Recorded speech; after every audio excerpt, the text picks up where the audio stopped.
Okay. Welcome back to my series on chess opening theory. In this video, I'm going to be looking at the Horwitz attack in the French defense. So the Horwitz attack is when you go to the red light district and you find some of the professionals working there and you challenge them to a game of chess.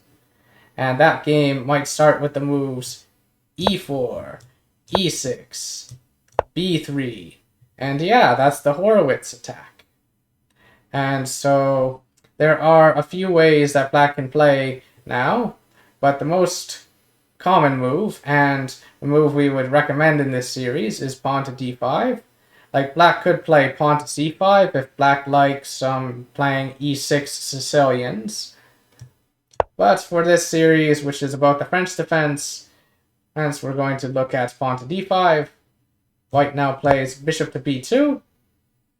And this pawn on e4 can be taken, but white will try to regain it if black takes it. So there are a number of moves that black can now play. The two most popular moves are d takes e4 and knight to f6. I looked at the moves a bit, and I looked a bit at d takes e4, probably the most intuitive move, and I just didn't like the positions that white will often get. Like, after knight to c3, attacking the pawn, black will often play knight to f6, developing and defending the pawn. White will then play queen to e2, attacking the pawn again. And then here, the two most popular moves for black are bishop to e7, which doesn't really seem to pose much of a problem for white to deal with. In fact, white seems to be the one posing problems for black. After castle kingside, knight to f3. I think white has a very pleasant position. White has decent development. White's going to castle queenside probably, and then go for some kind of wild and crazy opposite side castling attack, stuff like that. And I think white's doing just fine here, whereas black is probably out of their comfort zone and doesn't know what's going on. So I don't really like this line, although this is something that you could certainly learn if you want. And the move that the engine prefers, which gets a bit funky in terms of how it works, is bishop to b4.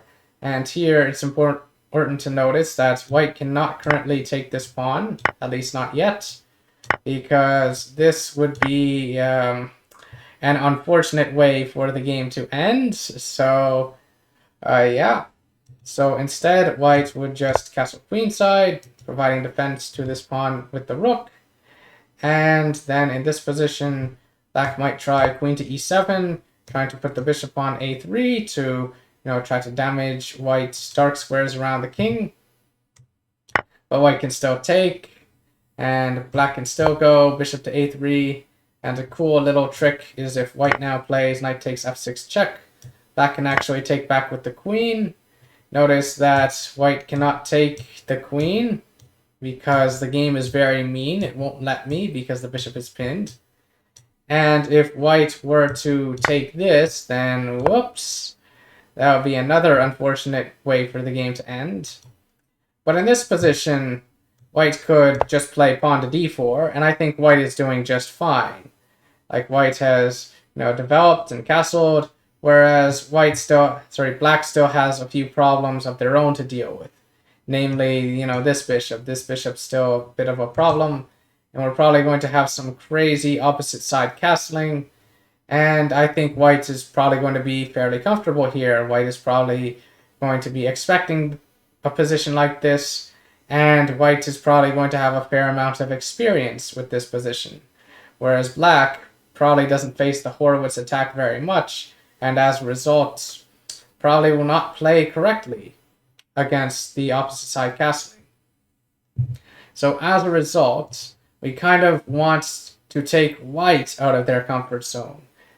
Like, black is going to be out of their comfort zone in this line. That's pretty much a given. There isn't any nice way of going to a line that we're familiar with, except for maybe the exchange variation if white plays e takes d5 and black plays e takes d5 and white plays pawn to d4. But we need to figure out what to do. We need to figure out how to play against this, how to get a position out of the opening that where at least both players will be confused. Both players will be out of their comfort zone.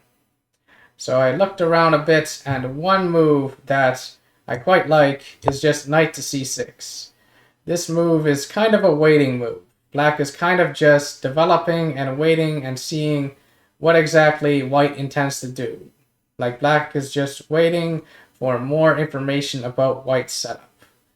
For example, if white plays pawn to e5 now, black could play pawn to d4 and basically go after this pawn.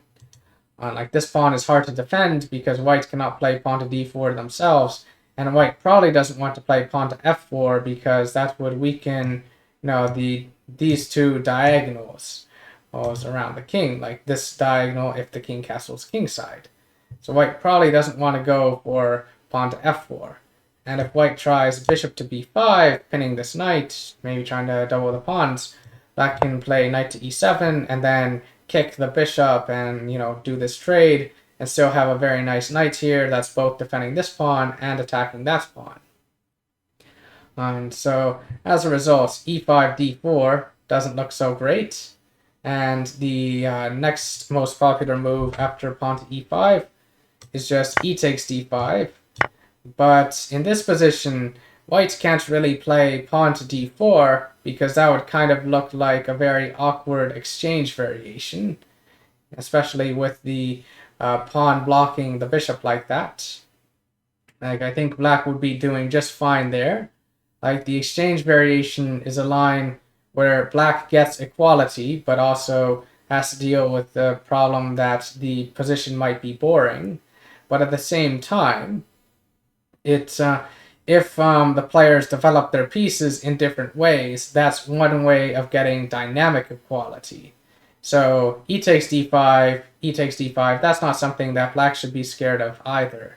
It's actually unclear how white should now proceed, like how white should fight for control of the center and all that.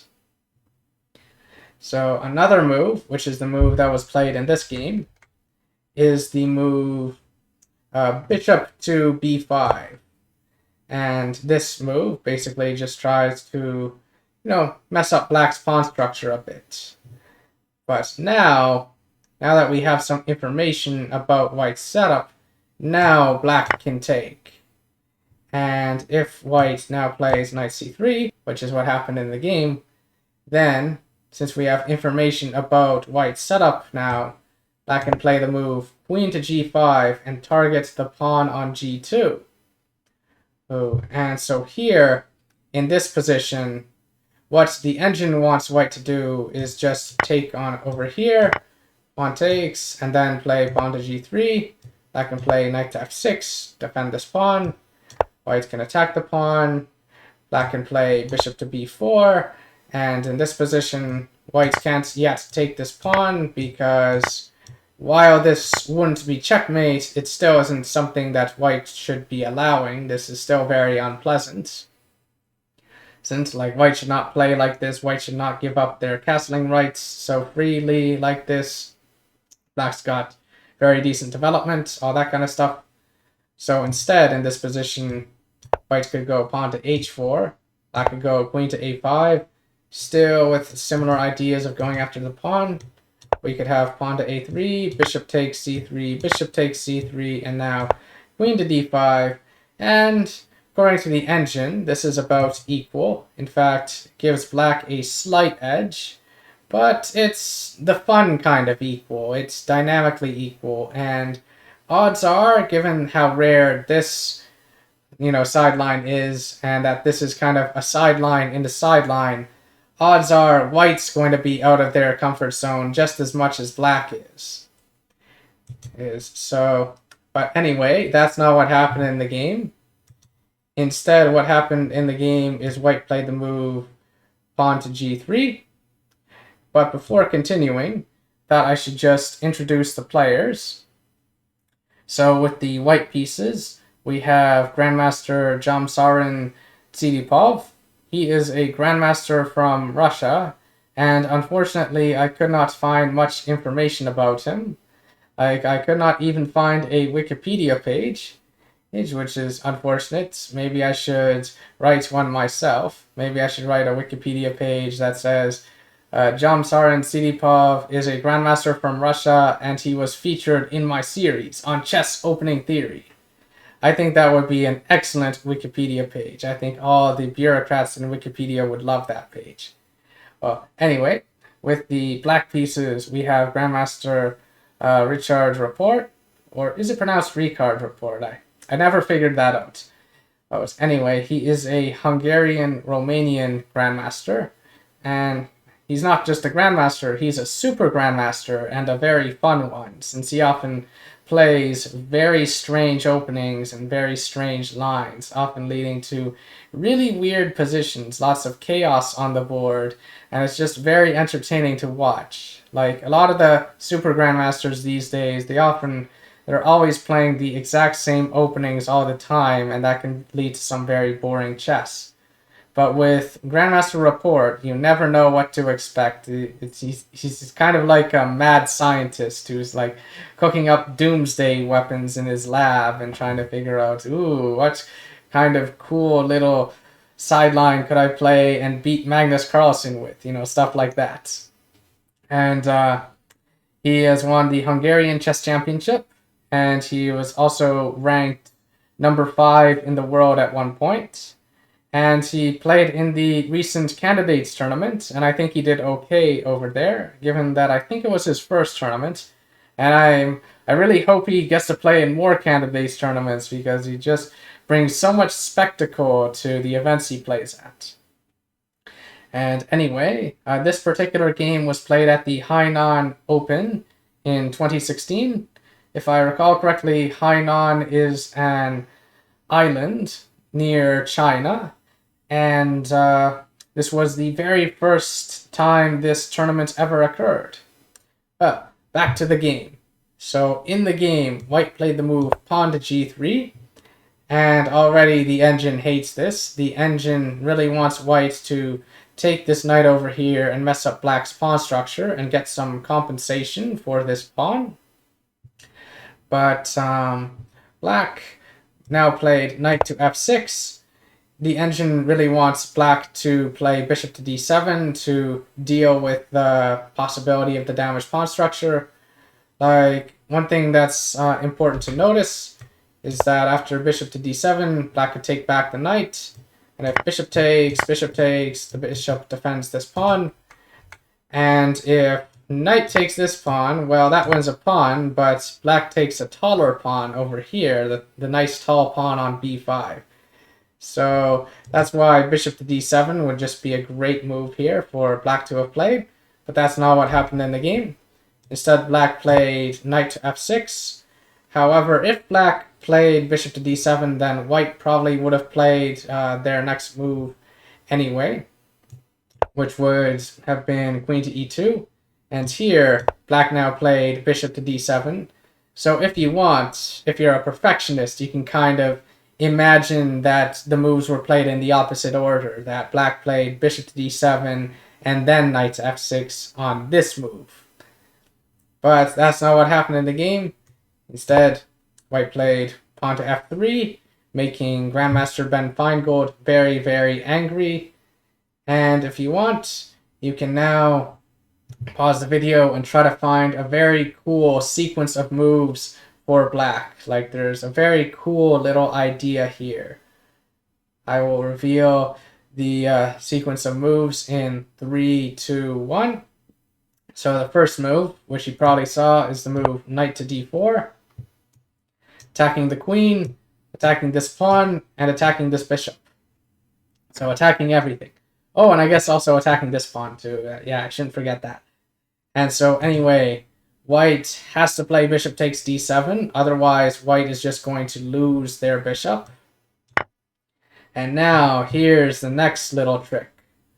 Black should not take back this bishop with their knight. If black takes back this bishop with their knight, then white takes this pawn and is defending this guy with their queen from e4. So that's not so good. But black doesn't have to take back with the knight. Black can take with the king. And now, queen takes e4 is not possible because, well, knight's defending it. Knight is still sitting here. And if white tries knight takes e4, counterattacking the queen, well, that's no good either, because black could play knight takes c2 check, and then after white moves their king somewhere, d1 for example, black can now take this knight, and if white tries queen d3 check, like, this wouldn't really help either way. Like, black can just, defend their king, and if white takes the knight that's attacking the rook, well, then the other knight would come over here. Stuff like that.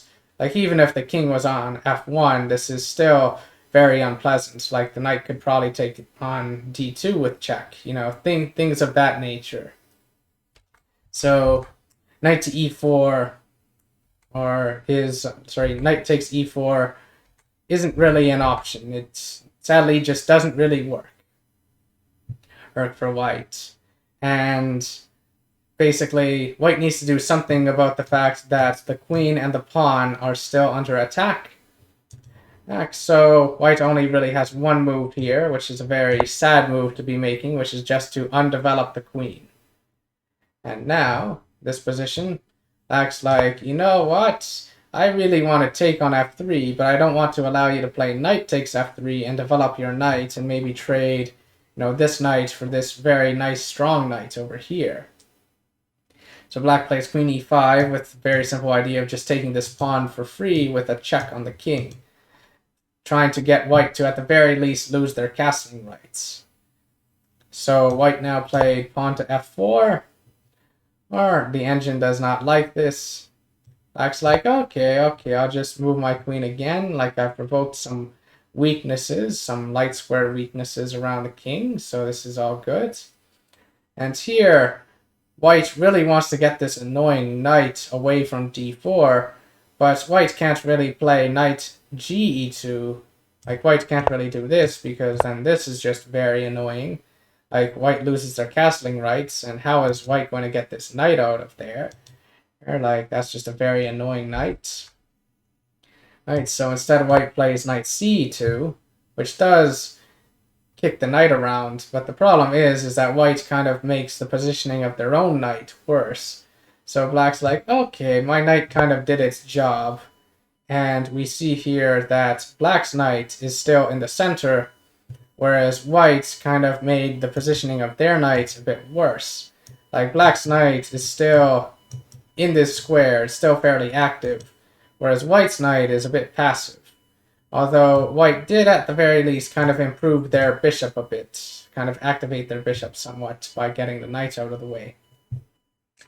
Anyway, white doesn't like that this queen is sitting over here, holding things together. So white plays pawn to h3, also defending the g4 square, stuff like that. And black's like, I should castle. So black plays rook to d8. White plays pawn to g4. And black now played queen to a5. The engine considers this to be inaccurate. The engine wants black to play queen to g6, but it's just ridiculous. Like, what's the queen doing on g6? It looks like the queen's kind of getting trapped. So it's one of those inaccuracies where I don't really care because, the difference between -5 and -4 is, like, there is no practical difference between that. It's better to win in a way that's more intuitive, better to win in a way where you understand what you're doing. So in this position, white now played knight g3, just trying to get their pieces coordinated. And black played king c8, essentially castling by hand and putting some pressure on the d2 pawn, which cannot move because it is pinned to the king. Stuff like that. White plays queen to e2, attacking this guy again.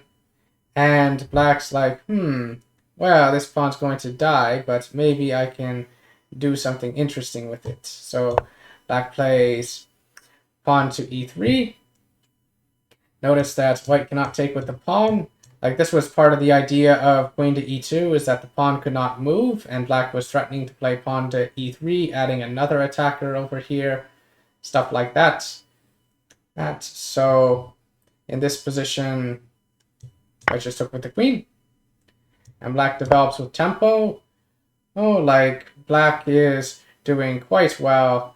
Like, even though the pawn count is now the same, even though white has regained the pawn, black has, gotten their king to safety. It's kind of like black is castled, and black's pieces are now all out, except for this rook, but, that might soon change. White plays queen to e2, and in this position, there's another very nice move that black could have played, but didn't play. Like, in my opinion, like the next move that black played was knight d5, and this is a bit of an inaccuracy in my opinion, just because I really do like the move that the engine saw. Like, I find that one's just a lot more intuitive. If you want, you can pause the video and try to find it. I will reveal the move in 3, 2, 1. So the move is knight to d4, and basically the idea is that white is essentially forced to trade their bishop for this knight. Like, this position is just very, very unpleasant for white. Like, this just creates some nasty dark square weaknesses around white's king, and essentially kind of forces white to move their rook, giving up the ability to castle queenside. Like, white could try castling queenside now, but that looks very unpleasant given all this dark square stuff that black's pieces can take advantage of. White cannot play c3 because this is no good. So that's just very unpleasant. And back in this position, if white does not, if white does not,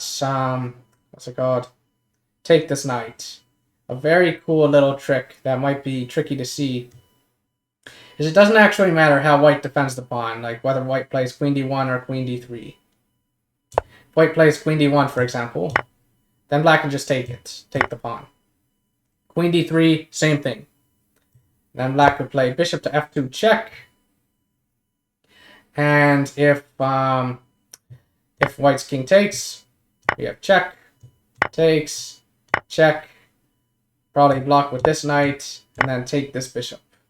And we would have queen versus rook and knight, but black would be up 2 pawns, and white's king is exposed, so here the queen versus rook and knight is very advantageous for black. Like, if we turn on the engine, it's like -7 here.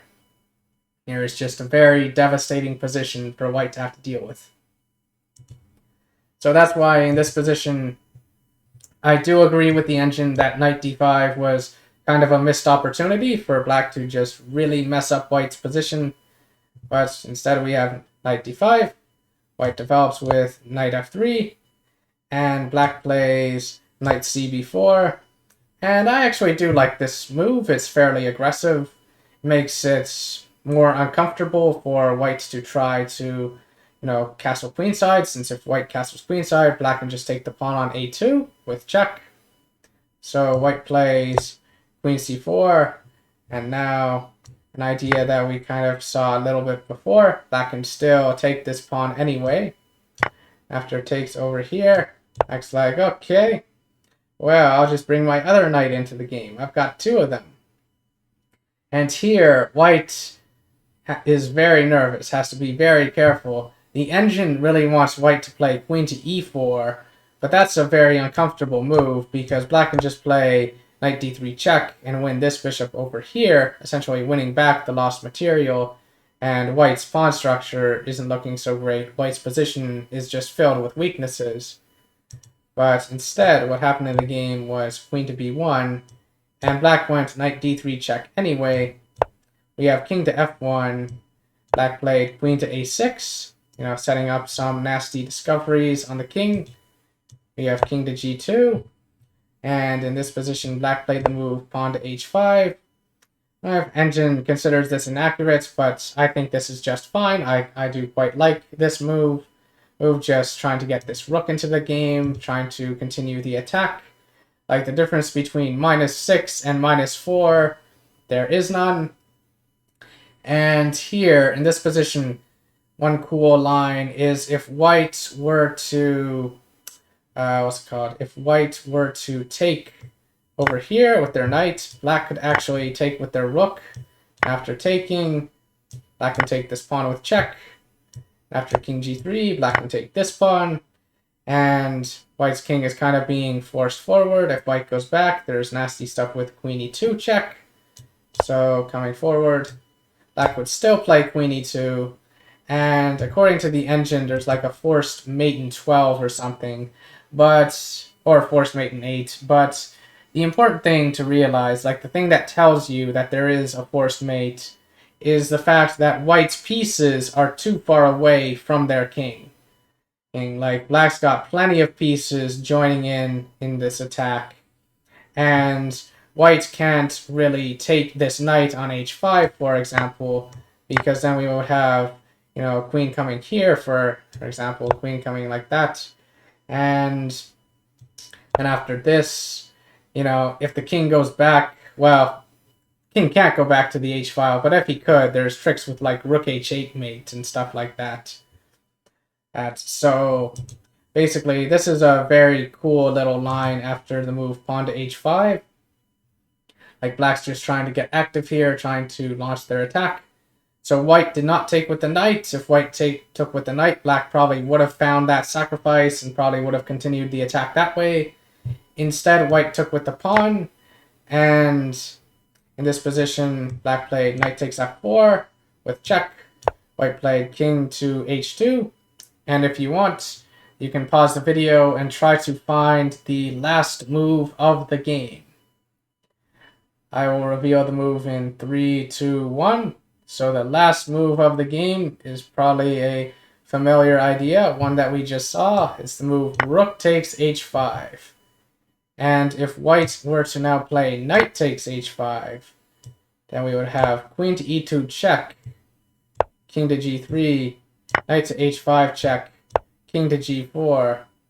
And now it's similar idea as what we saw before, queen to g2 check. And then, well, white is getting mated somehow. White is just going to get mated. Like, for example, king takes here, rook to h8 check. There's only one legal move, and this would be mate.